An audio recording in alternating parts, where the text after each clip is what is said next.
another protest this week unless new elections are announced. A march on the capital Islamabad last week was halted after clashes with security forces. Mr. Khan, the superstar cricketer turned Islamist politician, was removed from power last month after a no-confidence vote. His opponents blamed him for failing to revive the economy and tackle corruption.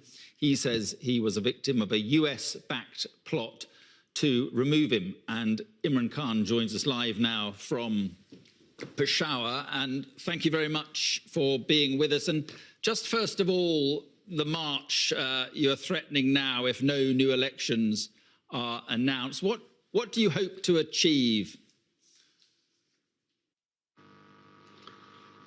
Well, Mark, what every Democrat hopes to achieve from a peaceful protest, what I hope to achieve is to show the whole of the country that the people of this country want one thing: elections. They do not want a foreign-imposed government on where members of our party were bought by $1 million each, who was offered to them to switch sides, and then the government was removed. And so therefore we feel that rather than someone else imposing a government on our country, let the people of this country decide whoever they want to lead them. But you were toppled, you say, by a Western conspiracy. You called it, I think, US-backed regime change. I mean, it's quite a claim. What evidence do you have? What do you base that claim on? Well, as the Prime Minister, I get a cipher. Cipher is a secret message sent by your ambassadors. They are sent to the Foreign Office.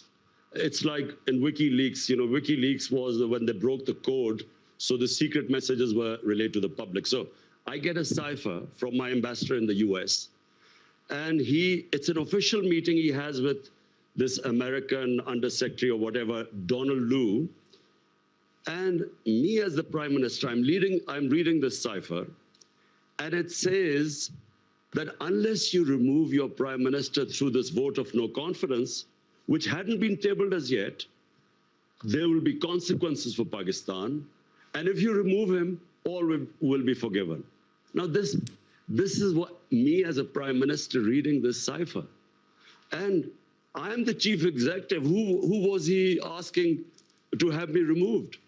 So the next day, after this meeting, official meeting with note takers, with minutes between our ambassador in Washington and this American official, Donald Lu, next day, the no confidence motion is tabled in our National Assembly.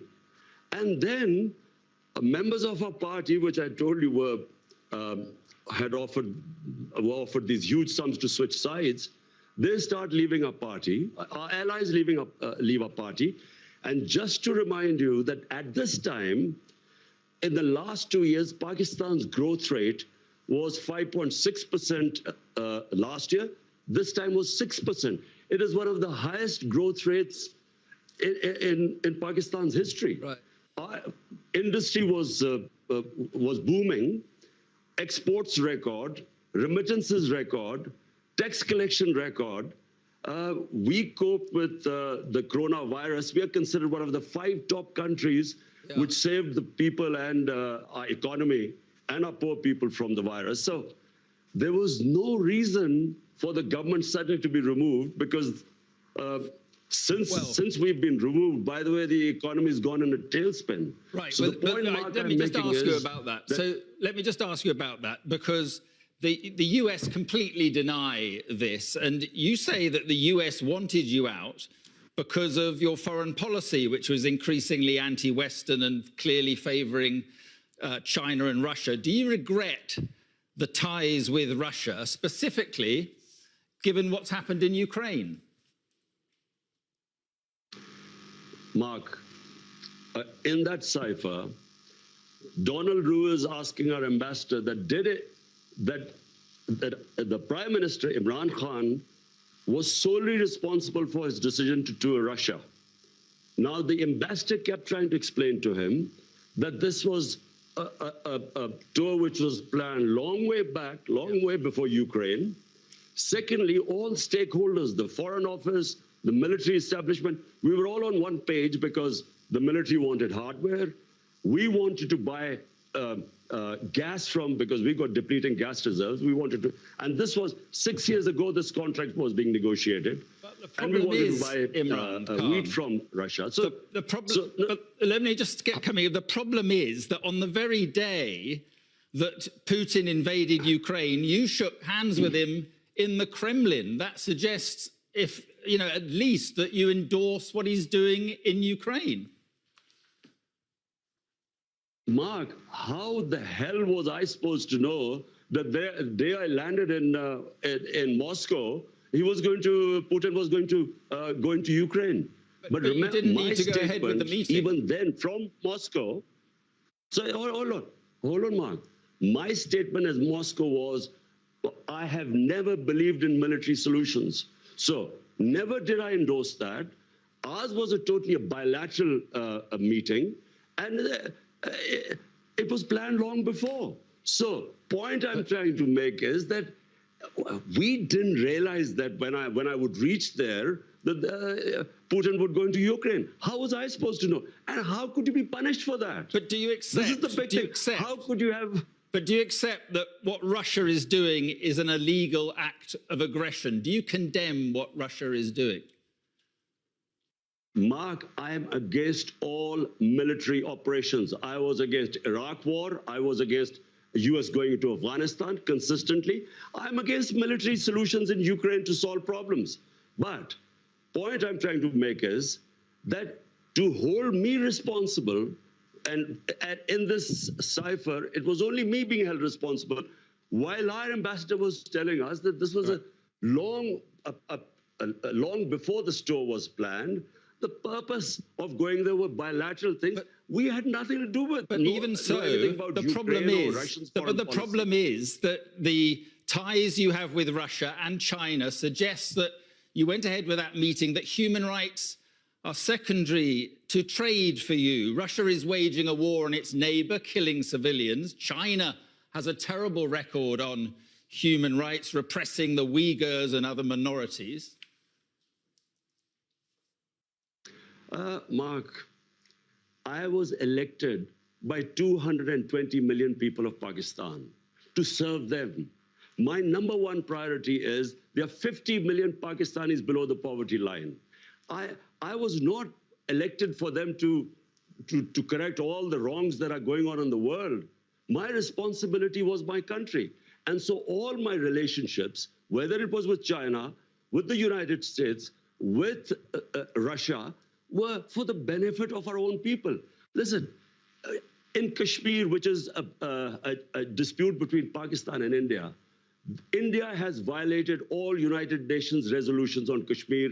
They've illegally taken away the right of the Kashmiri people and basically got rid of the statehood. Now, did anyone speak against it? The atrocities going on in Kashmir, 100,000 people in Kashmiris have died.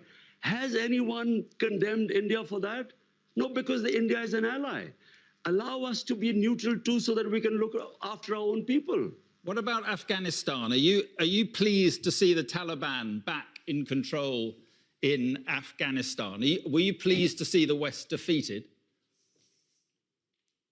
Mark, Afghanistan there was never going to be a military solution. Anyone who knows the history of Afghanistan, and the British above all, have experienced 3 wars in Afghanistan. The 3 times they've gone into Afghanistan in the 19th century, twice in 19th and once in the 20th century. There was never going to be a military solution. People like us who kept saying that this is not, you will not solve Afghanistan problem by bombing them or sending your military, we were called pro-Taliban. People like us were always talking about how would there be people in Afghanistan? For 40 years, they've been suffering. But so at the end, you said, it's not whether you are in one, Mark, this is not a football match, whether you're on one side or the other. It's trying, and when Afghanistan, when there are problems there, the country that suffers most is Pakistan. because we already have 3.5 billion Afghan refugees there. But you said the chains of slavery had been broken in the country. What, when the Americans left and the British, what did you mean by that? That was deliberate. It was deliberately distorted. I was speaking in Urdu. I was talking about getting rid of mental slavery. We still have the colonial education system with elite is taught in English medium. We had first time in our history had one syllabus for everyone, and I said that mental slavery is far worse than physical slavery. In that context, I refer to Afghanistan, where physical, the fighting for their freedom. But what about the slavery of women, Imran? What about the slavery of women? Are you concerned that they seem to be going back on their commitment to allow girls back to school, and they're now insisting women cover their faces? Are you worried at all about what is happening there? Mark, I am not responsible or a spokesman for the Taliban.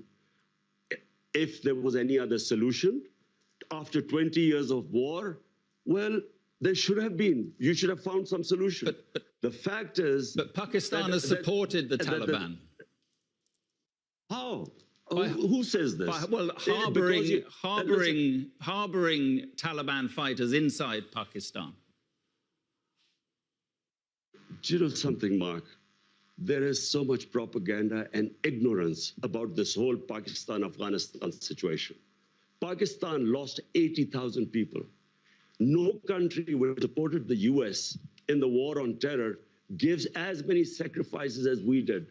The only reason we lost 80,000 people was because we joined the US war on terror.